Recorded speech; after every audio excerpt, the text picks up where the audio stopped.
Welcome to Curiosity Cake, a podcast about ideas for curious minds with big appetites. I'm your host, Lee Delaney. On this episode, my guest is David Ellis of Bangor University in Wales. Dave is a PhD candidate and tutor in philosophy and religion and studies the overlap between religious belief and language. We're exploring the question, is there a connection between scientific fact and spiritual wisdom, which I stole from a Sam Harris book. Do subscribe, rate and review the show on your podcast app and recommend it to your friends to help the show get noticed. But for now, get yourself a cup of tea, grab a fork and dig into a slice of Curiosity Cake.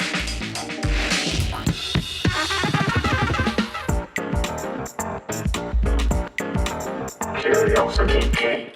Dave, welcome to Curiosity Cake. It's really good to have you. Hi, thank you for having me on. So Dave, I think this is a really great topic and you actually reached out to discuss this one. So we're going to try and look at the question of, is there a connection between scientific fact and spiritual wisdom? But you have a particular focus on language. So is that a good place to start? Yeah. So I study the overlap between religious belief and language. So I take a look at the philosophy of language, the philosophy of religion, and I try to bring out a better understanding of religious practice, religious experiences by taking a look at what the language is doing there, in order to be able to meaningfully access the content of religious belief or scripture. You need to make sure that we can understand what that scripture is saying. So essentially, that's what I study. I take a look at what it's saying, and when we talk about scientific fact and spiritual wisdom, that's definitely a key component of the overarching study.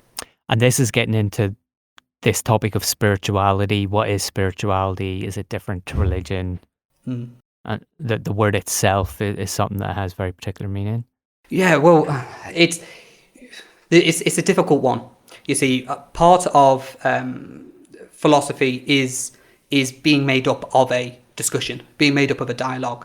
And it's not as if some of these words have, absolute concrete meanings or definitions. In some communities, religion is very different to other communities. Same with spirituality or even science. I mean, we think about science, we all seem to think about the same sort of stuff. But of course, science as a method or an institution develops and changes, as does a religion. The very same religion can have very different manifestations throughout history or throughout the world.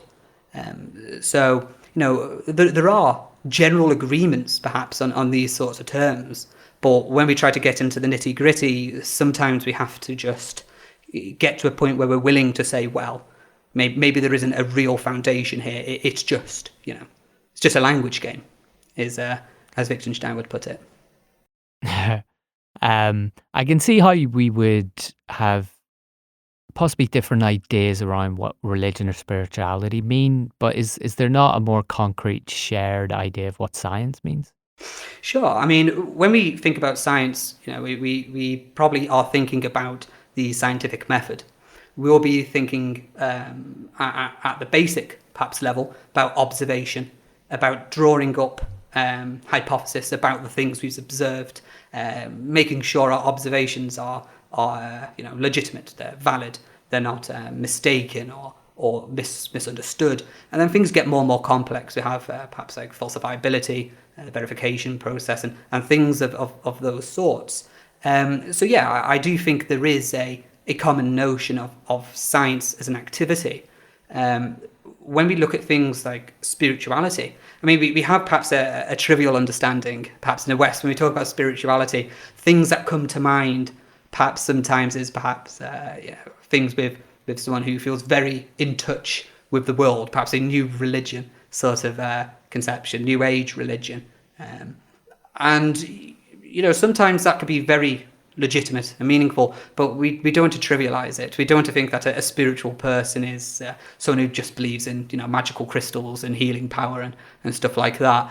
To me, the term spiritual means to signpost us towards a dimension of human life, a dimension of depth where things like science isn't as useful or as applicable in contrast to other dimensions of life. So I suppose that would be the difference.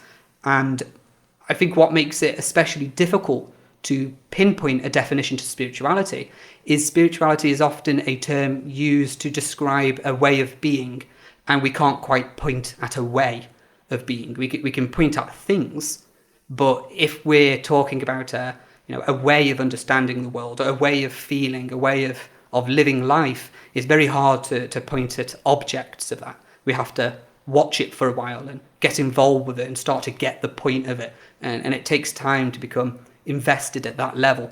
And perhaps sometimes it's not as difficult with science, where science can be quite brute, quite hard, where there are specific things being designated and specific tests can be done, and we can all sort of see it.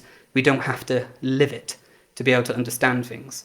So there's a difference there, and that difference is more apparent again in some cultures than in others. It's a very overlapping and complicated system at play on both sides, I would say. It's making me really think of those questionnaires you get when you're applying for a job, or you're in a job that's you doing all the equality stuff of checking your various characteristics, or maybe even on a dating site where you have that question of are you religious, and it's got the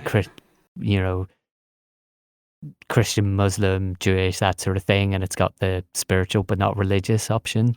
That's a real contrast to where if you're asking someone, are you a scientist or not? Like, there's a very yes or no there. I mean, you hand me one of those sorts of questionnaires, and I'll have a bit of a fit. It could be one of those things where it's like, what do you mean by these terms? I think I quite like the example of spiritual but not religious. I think that draws a good sort of contrast between spirituality, as I use the term, is a description of a domain of life, a way of being. It's about depth, about your humanity. It's about having a conscience. It's about being kept up at night by remorse and wondering why are you being haunted in this manner. The things that define what it means to be human, that's the spiritual side of things. Religion, I would say, in the West, we understand religion often to be institutionalized. We might be thinking of a church, a Bible, a dogma, a series of rituals and customs. In other societies, there isn't that sort of institutionalized, solidified manner of religion. So I could imagine a person to say, look, I am in tune with that side of my life. I think there are experiences that I've had which have revealed to me a meaning in the world which I'd never before seen, and it's left forever an imprint on my existence. It was a transformative experience, but I don't think the terms of Mormonism really helped me understand it, and for that reason I don't I wouldn't associate myself with that religion. So I think you can have those contrasts, that I'm spiritual but are not religious. And I think that then brings up the question, well, can you make a similar sort of thing between science as an activity, as a way of coming to understand the world, and then science as an institution, where we might be talking about, especially now perhaps with politics, we have a lot of questions about people following the science in the political decisions they're making, and science is becoming an increasingly more powerful institution with great sway on policies. Which perhaps a shorter while ago we wouldn't think of science in that institutional manner. We might just think of science as just an activity, stuff that people do. So I guess this goes to show to some degree that over a period of time, the topic of study itself alters. So it's not just that science changes because new beliefs come about, but the way how science functions in society, or the way how spirituality functions in society, can alter, and it can develop into strong institutions with the Church or the Vatican and a hierarchy of that sort, or it might not necessarily do so. It could become far more embedded with just communal life, where it's far more, dare we use the term tribal, where there is less of that presence of a bishop, and it's more of just being part of that group and being part of an identity. and spirituality can be understood far more immediately. And we might talk about religion in terms of how does this community understand that aspect of their life, and we might point to particular beliefs, particular traditions and customs associated with it, but we might not necessarily be pointing to an institution. So that there is a distinction there to be drawn as well. So it really is quite a dynamic sort of relationship between the two things, and that's not to say that they have to be at odds either. Of course, I don't think science and religion or science and spirituality are in conflict whatsoever. I would say there's quite a long history of the two cooperating in various senses. Yeah, I think back to monasteries in England being a core part of creating an education system for the general public at large. The church sponsoring various kind of scientific pursuits, and you think of someone like Sam Harris, he very much talks about the quite a rigorous examination of the mind in Buddhism that has parallels with science. Yeah. I mean, there is an increasing trend, of course, with things like mindfulness, and in some respects, it's almost a secularization of what would otherwise be considered religious activities. Who would have thought that meditating on your life experiences help you better understand them and make sense of them, and in turn improve your well-being? I mean, it's one of those sorts of things where I think science's adaptation of it is twofold. I think there is, on the one hand, more scientists looking and studying these sorts of things and coming up with very valid and legitimate results. Whether we talk about psychology and well-being, or whether we're literally talking about fMRI scans on the brains of Buddhists and seeing if, because of their meditation, there are neurological differences. So there is that, but I also think there is that sense of institutionalized interest. I think there is in the West, where religion is becoming less and less present, the church is becoming less and less present, perhaps. It sort of leaves a God-sized gap in our individual lives, but also the lives of our society that needs plugging, it needs filling, and instead of fill doing that with science to some extent. I think science can aid, but it does a different sort of thing. So this sort of perhaps brings us back to that question between, is there a connection between the scientific fact and the spiritual wisdom? I mean, someone had to bring us back to the question. Yeah. Well, so in a word, I would say that a fact can be scientific, but it doesn't necessarily have to be scientific, whereas wisdom is a spiritual pursuit. Wisdom is a spiritual thing, with quotation words over thing there. I think so that there's a lot in just that sentence, isn't there? So yeah. what would be a fact that is not scientific? Okay, well, I would start off by saying that a fact is a belief held to be true, usually about something.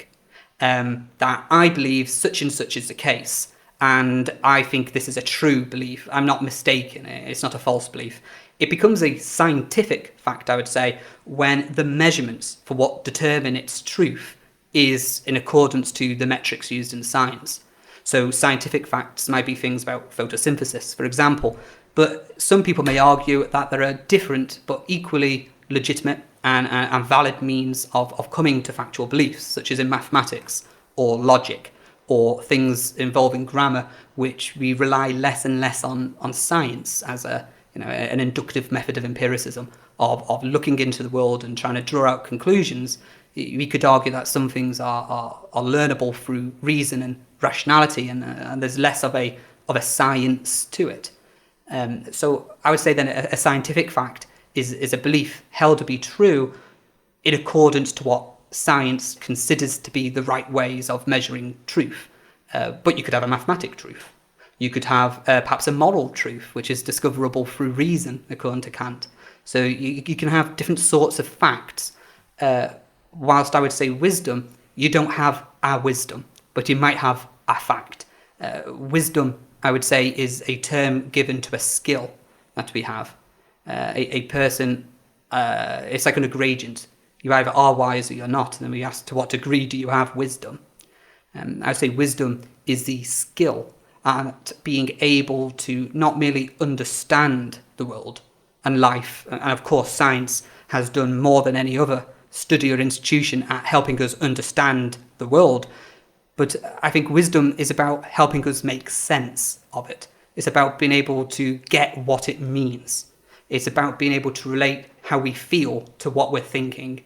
It's about being able to relate our desire for meaning and purpose, our feelings of sorrow and joy, being able to balance all these things together and associate it with experiences, beliefs, opinions, and facts.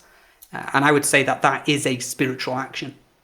So I suppose then what I'm saying is that a fact can be scientific. It can be gained through science. It can be about a scientific object of study, but it could be gained through maths about numbers. And then we might say, well, numbers isn't a scientific thing, perhaps.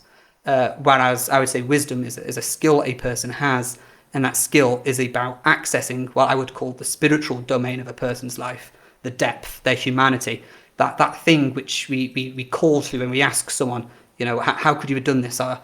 You're more of a beast than a man, or you know, you're more of a robot. Where are you? Is Luke still in here? You know, that sort of language that we use to try to say, hang on, you're not just a sack of meat propped up by bones. You know, you're not just a Homo sapien. You're a human. You have a humanity. There is, and in religion, we tend in the West to really manifest that and say there's literally a special thing inside of you. You're not your body. You're the soul or the spirit or the mind or something like that. I don't think we need to literally believe in that stuff. I think spirituality is just the experience of being like a subjective agent, that there is someone in here that feels and thinks and draws out meaning. But is this the point where someone like Sam Harris, Richard Dawkins might come in and say that experience of there's someone in here having this experience where spiritual people might term the soul. Someone like Sam Harris might say that's just the result of whatever's going on in your brain and the culmination of the experiences you've had in your life to that point. Mm-hmm. Yeah. I mean, if it turns out, for example, that materialism is right and that all I am is just some carbon, just atoms, sure, science can study me. They can study my brain and say, well, if we took out these chemicals, you wouldn't have these feelings anymore. And we know that to some degree to be the case. Hence, you know, neurological based medication. We could talk about antidepressants and things like that, where we know changing the physical makeup of your brain alters your mental states. However, I think I would draw a line and say, well, science can sort of point to the atoms and the molecules and how they function and how they work together, but I don't think science can actually measure how it feels to suffer. That's where I draw the line. I say you can scan my brain as much as you like, but you won't be able to measure what it means to be a father. Like, scientifically, you can tell me a father is a person who has had a child, but sometimes we say, you might be my father, but you're no dad. We're saying that there's a domain of meaning that is represented by the term dad, which is not quite held by the term father. And I think science can look at facts, but this domain of depth is not fact-based. It's I would hold non-cognitive. It's not in the business of reporting truth statements. It's your feelings. It's how you feel. It's a different sort of thing entirely. So yes, of course, I would say that if all I am is a brain, and I don't believe in a soul, I guess I'd really want to assert there, I'm quite happy to be a materialist. There just seems to be a way of talking and a way of thinking which can't quite be accessed through an empirical analysis of my brain. Right. Is this why facts don't care about your feelings? Yeah. We have that. There's that sort of meme, right? That, reals versus feels. You do. There is like a dialectic political sense of what's going on with all of that sort of language. But there's a very objective versus subjective thing there. Yeah, perhaps so. I mean, it's one thing to say, I can study your brain when you're having a feeling, but it's another thing to say, I can feel your feeling as you're feeling it. And it's like, that's too much. You can't. I don't think you can. I don't think it makes sense to talk about things in that way. Or at least I haven't been convinced that science would ever be able to do that. Hmm. And I guess this is spiritual side of thing, because it's how you feel, it needs to be experienced in that way. Whereas if it's a fact about photosynthesis, it does not really matter. You know, whether you are a species of life that can see plants and you can see the leaves and you can see the things which suggest that photosynthesis is occurring, or whether you're a species of life that can't see at all but have some other alternative and yet still adequate method of experiencing the external world, sonar. But because of your experience of sonar, you can detect slightly different things, which lead you to slowly unravel the scientific fact of photosynthesis. I suppose what I'm saying here is that science has this assumption that there are objects in the world to be studied, and all we are to Hmm. understand about it is getting a very accurate picture of the object. And we just question, are our senses reliable? Whereas things about the spiritual domain, they are not objects, they are themselves feelings. You can't pick up your sorrow and pass it over to someone. It doesn't quite work like that. I mean, you could give me the chemicals, which, if removed, would stop you feeling depressed, but there's no guarantee that putting them in me is going to literally make me feel your depression. You know, it doesn't quite follow in the same manner. So, Hmm. And we don't have such a hard understanding of how the chemicals in the brain work. Well, I remember back to time when I worked in mental health, and mm, we had things like SSRIs that were used as antidepressants, or anti-anxiety medication, but it seemed like there was very little understanding of why those things worked. And obviously they didn't necessarily work to the extent of they were taking away those feelings and leaving the whole person there. You know, people in those taking those kinds of medications would often talk about um, having their overall emotional experience dulled, and that's possibly more of what the medication was doing rather than removing the specific emotions that were issues.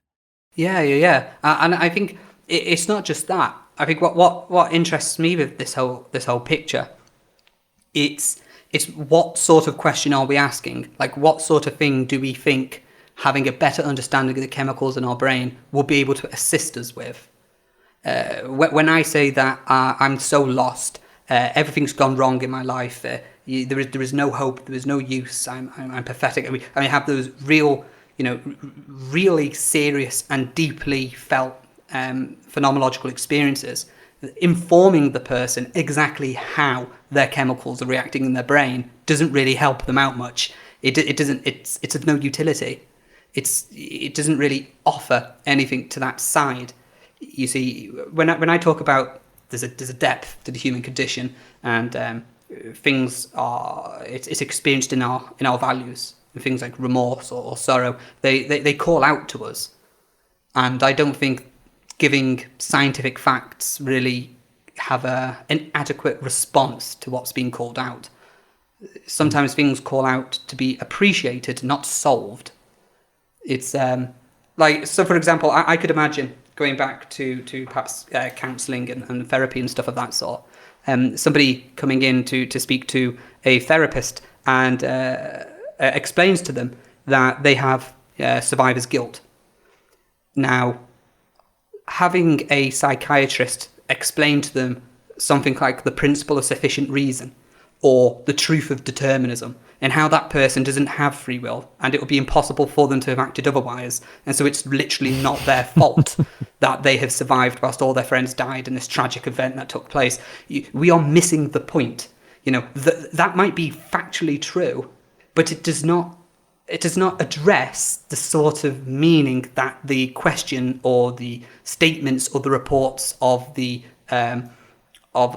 patient is trying to mean. It's off topic. It misses the point.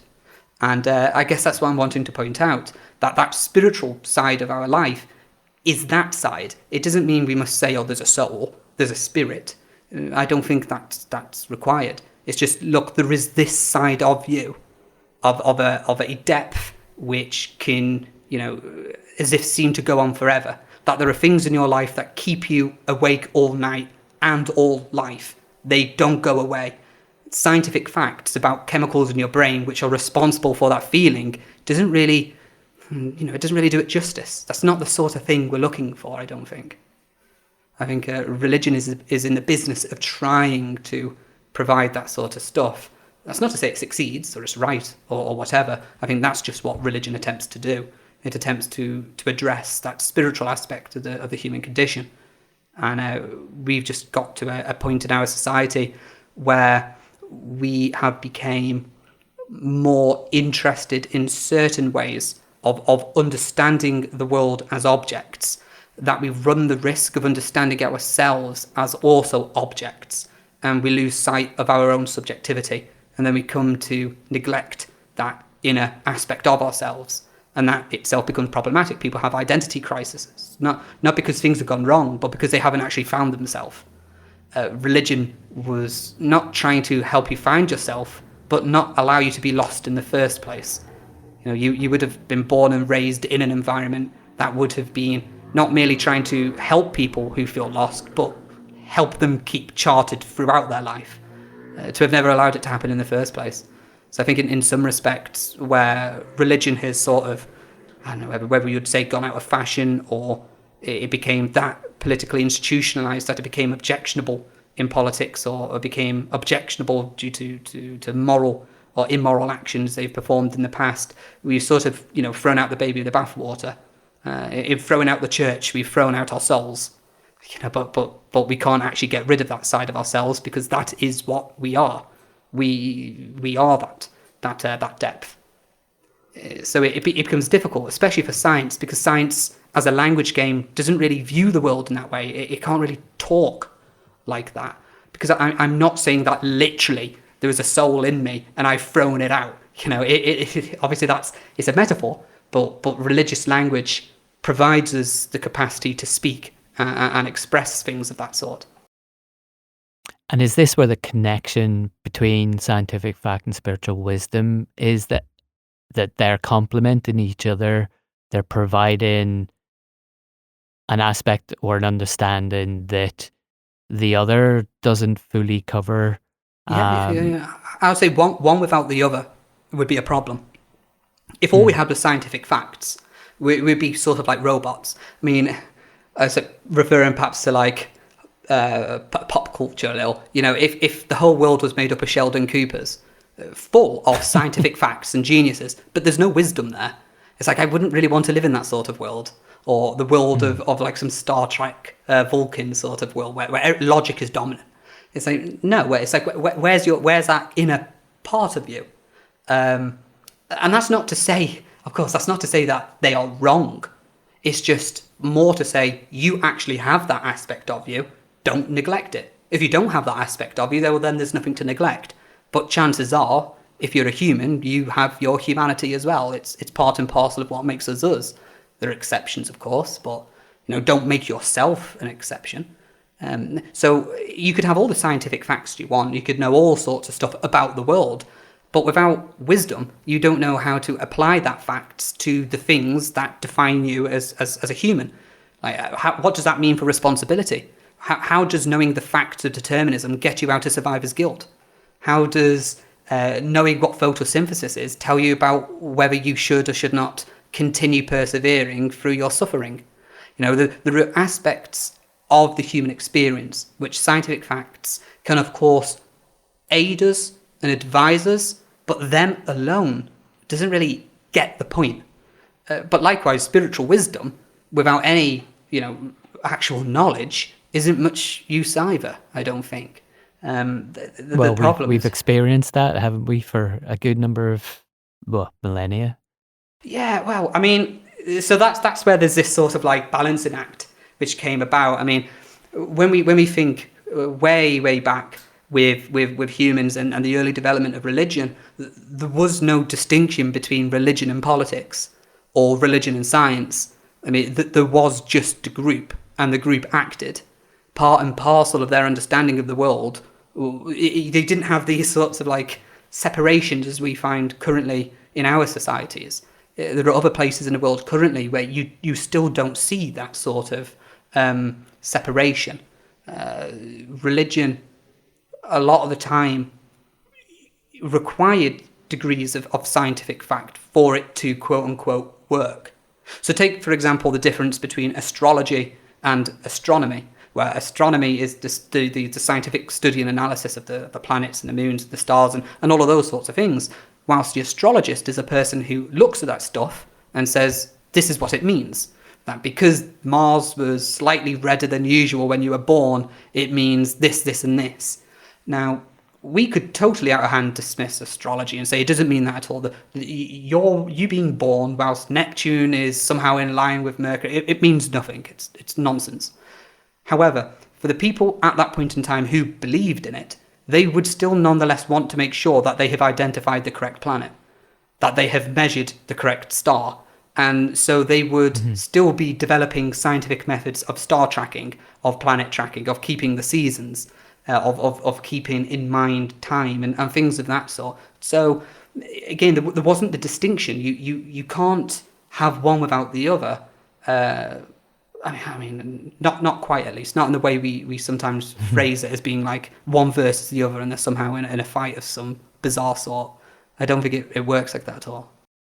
We really have, or at least it seems to some extent, there are kind of factions that really have that kind of attitude. Obviously, we've got issues at the minute with some very fundamentalist religious groups, but we've also got some very fundamentalist atheist spokespeople as well.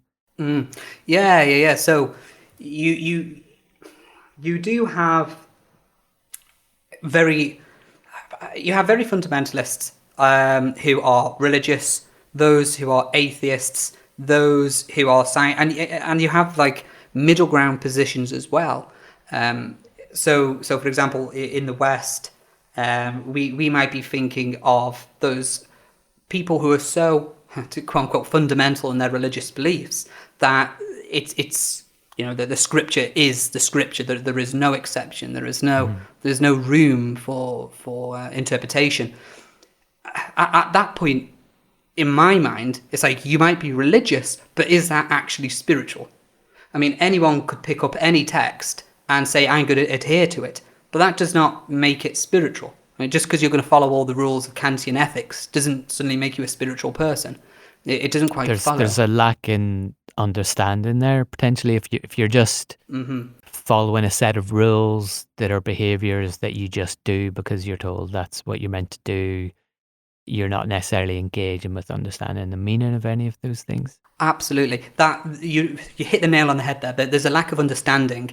There's a lack of spiritual wisdom. Spiritual wisdom, that's the role of it. It is to, someone will point to the Bible and say, can't you see what this means? And it's like, yeah. I mean, it's a book. There's some. No. I mean, sure, it's a book, but have you seen what's in it? Oh yeah. There's these interesting sentences, and you can go on and be like, no. There is a meaning present here. Now, if the person was to literally say, inside this object is a metaphysical quality called religiousness, and you have a religious blindness to it, whilst I have this perfect sensor, at that point, we do enter into a realist discussion where we can start to talk about science, perhaps. And I think that way of understanding religion, that a belief is religious because the objects of religious belief are in the world and hold religious properties, I think that's mistaken. I don't hold that view. I think it's actually detrimental. If that was true, it would trivialize religion. I think it's all about what it means for the person to experience it. It's all about meaning. It's all about the value. It doesn't really matter whether there are those sorts of facts at play, I don't think. And you can get that on the other hand.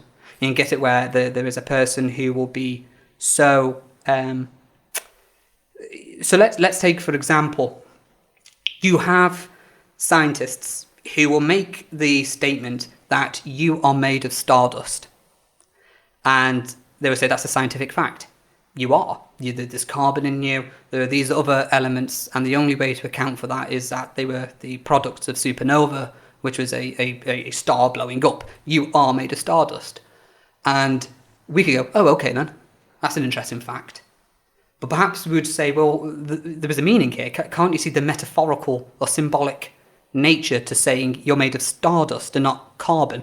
If I say you're made of carbon, it's like, oh, okay. But if I say you're made of the stuff that diamonds are made of, it's like, oh, okay. I can sort of get it now. And it's like, right, that's it. That's not to say there is actual meaning inside these words, and some people can see it in the ink and other people can't. It's to say that you can extrapolate information from it, which you can then relate to your own place in life, your feeling of needs and desires and a sense of responsibility or a need for purpose and meaning. You go, yeah, I am made of the same stuff as diamonds. That's why when under pressure, I produce the most beautiful work. A diamond is carbon under pressure. Or I am made of stardust. I'm not in the universe. I'm part of it. I am the universe understanding itself. And it's like, well, this is all very factual. But it's like, no, don't be complacent. There's clearly another domain of meaning present here that has real meaningful impact to the lives of a lot of people. That is now the spiritual side. It doesn't matter whether it's been written in a Bible or not. To me, spirituality is accessing that domain of human life. And we don't need to be following a particular religious tradition to do so. It just so happens that I think religious traditions came about to try to resolve or to try to address those sorts of things. Well, were they initially trying to answer the same kind of questions that science asks around the kind of why are we here, how do all these things work kind of questions, until eventually we had better scientific answers that then took over from the religious responses? Oh, absolutely. Like, think when we have the question, like, it's like, what the hell is going on here, right? We're asking what is factually occurring, like what, as a matter of science or maths or logic, is actually the true state of affairs. But they were also saying, I want to make sense of it. Like, why is this happening? What does it mean to me? Should I care? Should I not care? Am I involved or not? Does this mean anything about my responsibility? When we ask what's going on, what's happening here, we're saying it both as a request for knowledge, but also as a desire to make sense of it, a desire to know how to fit in with it, how to relate to it. And I think that very early on in human society, there wasn't a hard and fast wall built between the territory of science talking about objects of the world and the territory of religion doing something somewhat different. And, one can't trespass into the other's courtyard. I don't think it quite works like that. Today, we can try to draw those sorts of lines, but I don't know how useful it actually is. It's like, how can we take the religion out of the science, or how can we change the scientific factuality of a religious belief? I think if a person was to provide scientific proof that there would be a last judgment, I would not consider it to be a religious belief, even if I believed it to be true. So this is a point Wittgenstein makes in his later life, that a religious belief is not, as we might first understand, a belief about a religious object, but rather it is a type of belief. It's a quality of the belief. We see a religious belief in the regulatory effect it has on a person's life, that it matters, that it's something which truths and scientific facts have no business in. It's like if someone was to prophesize to me by looking into a crystal ball what the weather is tomorrow, I might gain a spiritual or a religious conviction about that. But if I was to watch the weatherman tell me after BBC News Wales, I probably wouldn't. When someone gives me a weather report, I don't go, oh, wow, they're prophesying the future. Wow, they're a seer. It's like, no, but they are, aren't they? They are trying to tell you what's going to happen in the future. But even if we believed in it, we wouldn't consider it to be a religious belief. It's a scientific one. It was gathered through science. It doesn't have that same impact on our lives. But of course, there was a point in time where people may be using science to predict the weather, but that held a real religious function within that society. Perhaps mainly because there wasn't a distinction in that society between the business of science and the business of religion. There was just the business of we got to plant these seeds at the right time of the year so they grow and we get a harvest in, or we all starve to death. And it's like, that's now a big deal. Knowing what the weather's going to be like helps. But because there was so much, meaning, responsibility, purpose to it, it became far more understood, I think, in perhaps religious terms, despite they might have been using very scientific methods to accurately predict the weather. So a religious belief is a quality to a belief, which interestingly, I think, brings us back to what a scientific fact is, where a scientific fact is not just a fact about a scientific object, but it is a piece of information about something, and you believe that piece of information is true because you have scientific reason to believe so. A religious belief, I think, on the other hand, is how the belief is held within the person. It's a term of value, and that is, of course, not to say that a scientific fact could not also be religiously meaningful. They often are. We have those people who say you're made of stardust. It really matters when we look at DNA and everything is so accurate and so precise and specific, and some people say it must have been created to design like this. But other people might not hold that view, but they will still nonetheless say there is an undoubtable beauty and elegance here that has real meaning to my life right here and now. So I'd say, well, this is a spiritual domain. This is religiously meaningful to you. There's something there where science is explaining the world, and then maybe the spiritual wisdom is giving us an additional quality on top of that. And it makes me really think of what you mentioned earlier about throwing the baby out with the bathwater, and the gap that we leave when we get rid of religion, which we've done to a certain extent in the secular West.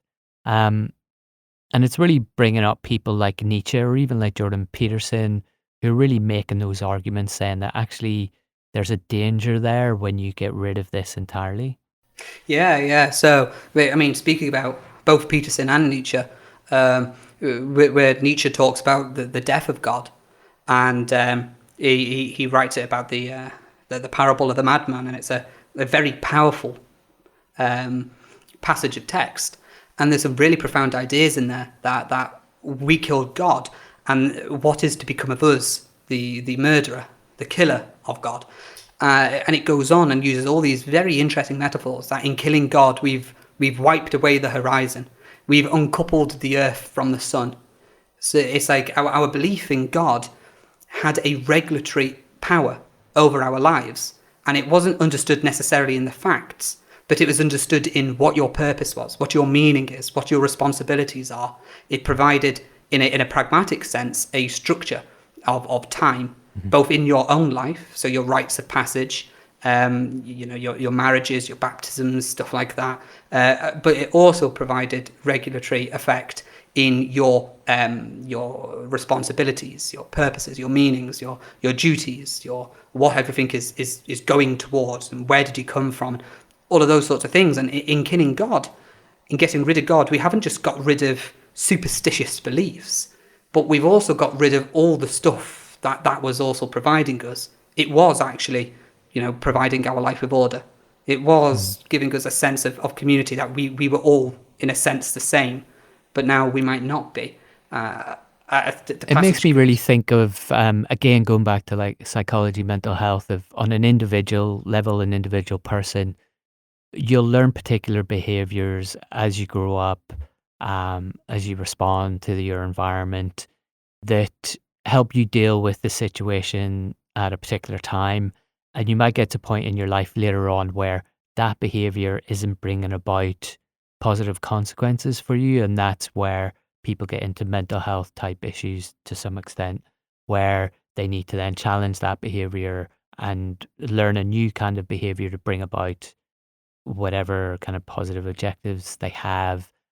And maybe we have to go through that same process on a society level, where if we've gotten rid of this real pillar of our kind of psyche that helped educate us in how to behave, but we hit a wall with it where it maybe wasn't giving us as much of the positive that we really wanted as a society, but we've thrown that out and not necessarily replaced it with anything better yet. I think we've probably replaced it with like nationalism. We're replacing it now with all of this extreme identity politics kind of stuff that seem to be just really dividing people, more than anything else almost.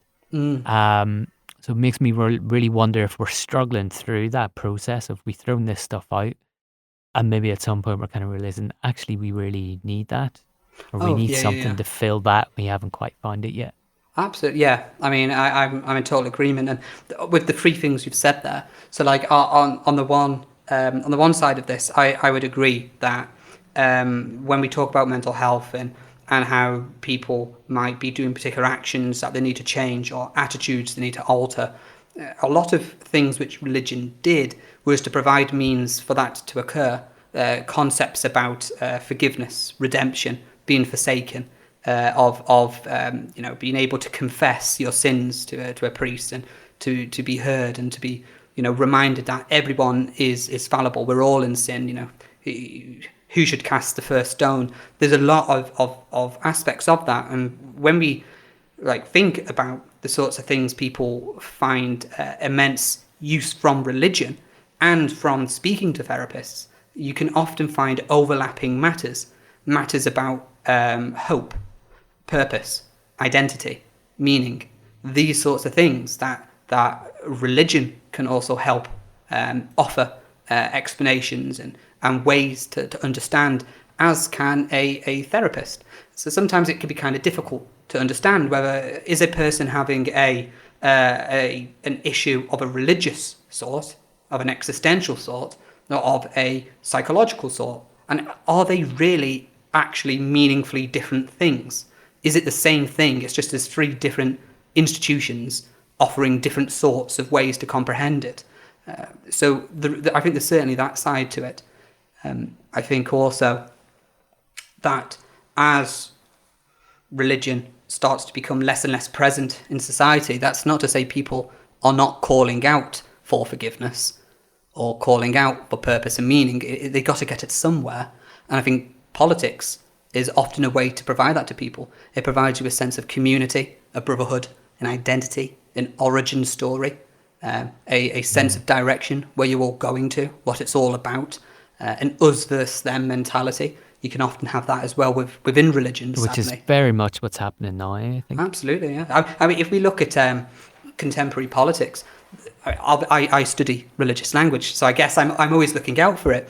But whenever you hear politicians talk, there is so much religious language used, that there's a battle for the soul or the spirit of the nation, that it truly is good or evil. It's a time for us to choose our destiny, for us to define who we are. It's so religiously and spiritually fueled with language that there is that real sort of presence there. And I think there is a danger to it, that religion had functional utility, that perhaps just having a priest to go to confess your sins and to have them talk them through with you and offer guidance about how should I raise my children, or this is what my husband and my wife said, and it's useful, it helps, but it wasn't just functionally useful in that sort of shallow sense, but that it provided a person with a way to come to terms with their own sense of self. It's not just that they were a person there soundboarding information for you and go, oh yeah, that sounds about right, there. It's more of a, you are legitimate to be having these feelings. We all have these feelings. This is what it means to be human. But now with politics can offer certain sorts of things, a certain sorts of an origin, a creation myth, a promised holy land, and we got to keep it away from all these other people. And there's that sense of sacredity to it all. But it doesn't actually offer people any ability to access what does it mean really, like what is your life's purpose here. Is it just the fact that you're American or that you're Russian? Is that all it is? It seems to bottom out quite quickly. But that, again, this is certainly not to say that a person can't be spiritually connected to their land or to their culture. It's just there are ways which I think are obviously of more depth, and there are other ones which this sort of language is being used as a weapon, and it's not being used legitimately. It's just being used just to fuel, just to throw, more fuel on the fire, rather than to actually do anything spiritual with it. Is this another gap with it then, or maybe if you have a country that had a particular religious identity, which generally most countries did until quite recently, I think, that give you a common set of values that was about how you behave, how you interact with other people. And again, when you remove that, does that leave a political vacuum where you have people navigating the political sphere with different political ideas, but without a common set of values that tells them how to behave in relation to each other? How do you behave when you come across someone who has different political ideas for you? Because one of the things I worry about a lot at the minute is the fact that people, and real generalizations here, but just Twitter seems to make you sort of think like this, doesn't it? That it really seems to be such a black and white. You either think politically exactly the way I do, or else you're an enemy, you're a fascist. And the word fascist being used, it completely breaking the meaning of what fascism actually is. Because it's being used from all sorts of different angles, and that's not the only word.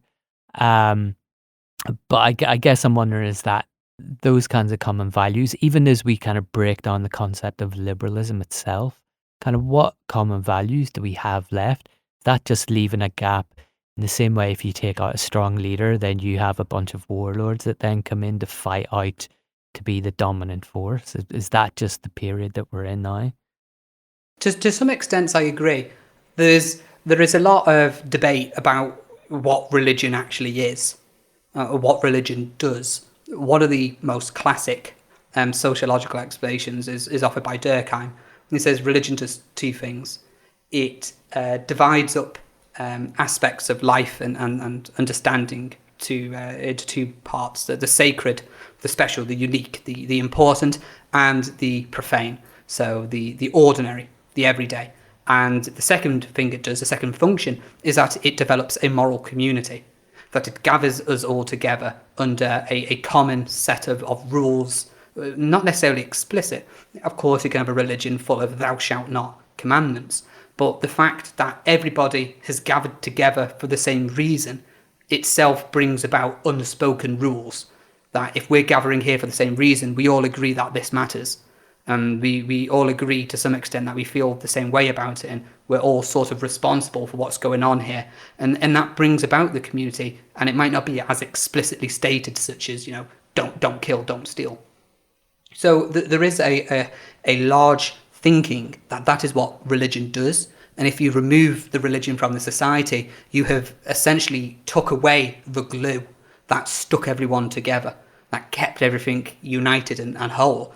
And a power vacuum comes about, not necessarily because the church was a political power of the day, and once the church is gone, who's now in charge? It was always the Pope, or without the religious belief, the king doesn't have a divine right to rule. It's not simply that. It's everything starts to fall apart. It's like, well, I thought we were all here because we were made in God's image. Turns out we're not. It's like, that's now huge. And we understood what time of the year it was because it was Easter. But Easter doesn't seem to matter anymore now. The whole way of living and seeing the world just changes. And that's why things become chaotic. It's not because the ruling powerful doesn't have an army to keep people in check anymore. I think it's far more immediate and worrying than that. It's those things that kept us apart, which we never noticed in the first place, have now gone. It was as if the glue was invisible. And we're now falling apart, and there's disarray. And in situations like that, people fall back typically to the most fundamental, long-lasting traditions of that society. And you'd perhaps fall back to more orthodox, fundamental religion. I think that might be seen to be occurring in some places in the world, but not all the time, not everywhere. It is certainly a difficult balancing act. Where does the nation begin and the religion end? You could point to India and say India is a secular state, and yet their political party supports a movement called Hindutva, which essentially boils down to India and Hinduism are synonymous. It's like, well, how secular are they at that point? So it becomes quite different in different societies. Religion can be understood very, very differently. So I do think they provide these functions of holding people together, and once it goes, there's maybe a power vacuum and stuff like that. I do think maybe there are alternative ways to gather people together. They don't necessarily have to be religious. But can science do that? Can science bring people together? Can science, well, maybe this is a whole episode in and of itself, but Yeah. Can science tell us anything about morality? Can it teach us morality in that similar way? I don't think science can teach us much about morality, but that's going to be a real can of worms. But I'll get you on again sometime. Yeah, well, I'd love to. But what I would say is science can be a very meaningful, profound, and spiritual pursuit. A person could be unweaving the fabric of the universe and studying the maths. They're reading the language of the world. And it could be such an immersive, profound, life-altering experience. Of course it can be. Of course it can be. But a scientific fact itself is not. Simply saying an object at rest remains at rest until an external force acts upon it. It's like, oh, how profound. It's like, well, what does that mean? You have to tell me how to relate to it for me to gain that spiritual domain.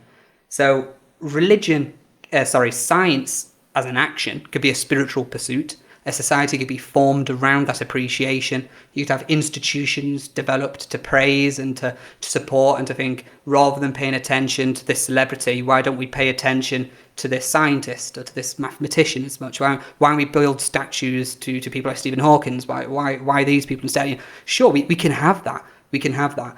But do we have any societies where that happens?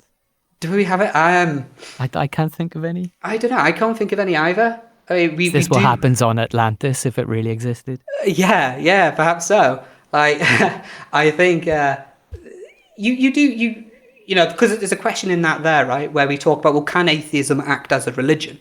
Like, can you have a religion of science? And we then talk about scientism or Scientology. Well, Scientology being somewhat slightly different there, maybe, but just still as based on science fiction books. There is a legitimate point to be made about humanism. Can humanism do the role of religion whilst having a strong relationship with the pursuit of science? I think one of the main things I would want to remind people before having that discussion is, for it to be spiritual or to be religious, there is no need to believe in actual spirits and souls and any paranormal stuff. It is simply just that domain of meaning to human life, which religion, for the last few thousand years, happened to have been the dominant exploration of. That is in no way to say that if you think this domain of life exists, you're now therefore required to believe there's a heaven and a hell. No. So I think a lot of people who are resistant to religion and resistant to spirituality are resistant for those sorts of reasons. And I think once they're sort of shown that you don't have to have that sort of belief. You have you have Buddhists, for example, who don't believe in souls. You have Hindu traditions which are quite atheistic, and they have been so for hundreds and hundreds of years. It is very, very different than what perhaps we're most accustomed to in a Christian evangelical nature. Not all religion is like that, and you don't need to be that way to have that sort of experience. So I mean, I think we can have a society in which people celebrate and do science, and people find spiritual meaning in that. But some of it just comes down to just pragmatics. Not everybody cares. I mean, not everybody is the same religion. Not everybody consider themselves religious. Some people quite happily live their life listening to what I'm saying here and saying it's a load of old hogwash. He's just talking very romantically. It's all a load of poetry. There's no meaning in it. It's like, well, yeah, some people feel that way. Other people don't. I'm not here to convince you that you ought to feel this way. It's more of, if you do feel this way, well, don't ignore it. That's what spiritual and religious stuff does. And don't go thinking that, the religious are essentially scientists, but they believe in the objects, like real things in the world that they can prove through scientific methods to exist, and because they can't, they're wrong. And that's a very sort of shallow conception, I think, of religion. So, Dave, we've done about an hour. Well, we've probably done over an hour. Have we answered a question? Well, I mean, that is as defining as it gets in philosophy, right? Have we even answered the question? What was the question again? Well, yeah. Or maybe I should ask a different question then, coming from a philosophy angle, in terms of, do you feel you've answered the question that we started with, or given our listeners a reasonable answer that they can take away? I think that if the listener is thinking that I haven't, because I haven't gave a very straightforward, to the point answer, I think they misunderstood what the question was asking. Yeah. I mean, I think the question was not asking to be answered in such a strict, direct way. And if you've read it in that way, I think that's the point that I'm trying to get people to stop missing. It's like it's not asking for that sort of answer. You can spend a whole lifetime literally dedicating yourself to pondering this and forever developing more and more meaning and value in your life. And say, well, that's the answer. You know, if you was expecting me to somehow rattle out an equation which proves something, well, you know, that's not the question I think I was asked. Is this not E equals MC squared? Surely that answers this. Oh, yeah. I mean, I think so too. I mean, but what is it? 42, everything. Isn't it? With Hitchhiker's Guide. So maybe that's the answer. You know, it's I don't think the question is asking for that sort of response. Mm-hmm. I think it's asking for us to appreciate it rather than solve it. I think it goes back to what you said at the start. I think about it's a question that brings about discussion rather than a concrete answer. Yeah, absolutely. It's a question which makes us think and wonder and contemplate. It's the reflection which brings about depth. The depth does not have a bottom to it. Depth is the measurement of how far you're going. If you reach the bottom, well, you know, now we'll start saying, well, how shallow actually is it? I think the spiritual domain doesn't have a bottom. You can spend a lifetime wondering what it means to be a father, and if you think you've came to a concrete answer, you know, I would think, well, I don't know. I'll just get to a point of it where I think there must be more. It just seems, in my mind at least, to be something that if was answered like that, it would sort of lose its meaning. If I could measure God, he wouldn't be worthy of worship. You know, if I was, say, 6'2", it's like, wow, you've sort of trivialized it down. God represents something beyond that, I think. Dave, that seems like a fantastic place to stop. Thanks very much. That was brilliant. Thank you very much. I really enjoyed it. Do you want to tell listeners about how they can find out more about your work and particularly your Aeon article? Yeah, absolutely. I have an article written on the role of spiritual language. Philosophy cannot resolve the question of how should we live life. It can be found on Aeon. You can also get in touch with me. Feel free to drop me an email at david.ellis@bangor.ac.uk, or you can come and follow me on Twitter at DaveEllis95. Dave, that's great. Thanks very much. Thank you very much.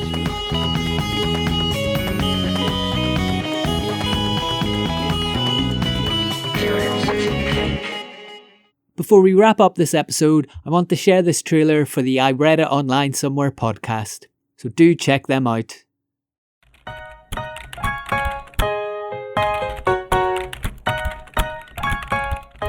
Welcome to Ibretta Online Somewhere, your first port of call for the weird science questions like, can hand sanitizer blow up your car? I'm Ross and I'm a science teacher, and I'm joined by my science teacher friend Andrew. Hi.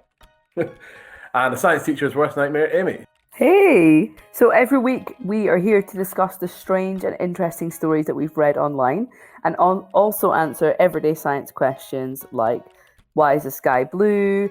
Or how do you make the perfect cup of tea? So guys, you can join us every Monday for our new podcast, wherever you get your podcasts from. And you can follow us on Instagram, Facebook, Twitter, YouTube, and TikTok.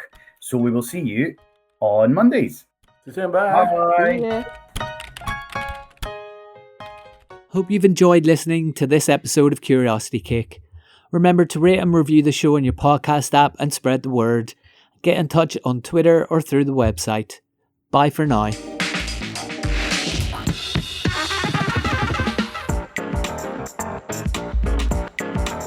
Curiosity Cake.